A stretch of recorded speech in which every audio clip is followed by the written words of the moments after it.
ఈనాటి ఈ కార్యక్రమం ఆహ్లాదకరమైన వాతావరణంలో జరగడానికి ఇక్కడికి వచ్చేసి సహకరించినటువంటి ప్రేక్షకులకు విద్యార్థులకు ఈ ప్రముఖులకు సినీ ప్రముఖులకు అందరికీ ముందుగా నా ధన్యవాదాలు తెలియజేస్తానండి.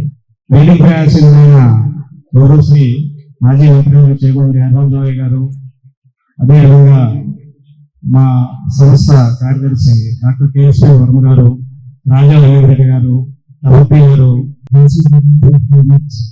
చైర్మన్ గాంధీ రావు గారు, సెక్రటరీ గారికి, కుమార్ గారికి, అదేవిధంగా రాజా వెంకటరెడ్డి, ఈ అంశాలని మనకి ఉచితంగా అందించిన కోటరాజు గారికి అందరికీ తెలియజేస్తామండి.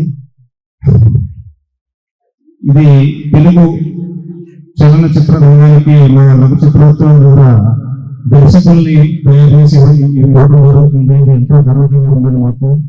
నేటి ఈ కార్యక్రమంలో ముఖ్య అతిథిగా పాల్గొని సన్మానానికి విచ్చేసినటువంటి వారికి ప్రత్యేక ధన్యవాదాలు తెలియజేస్తున్నాం. ఇప్పటికే కాలాతీతమైన ప్రసంగాలు క్లుప్తంగా ఇవ్వాల్సిందిగా అతిథులు కోరుతున్నాను.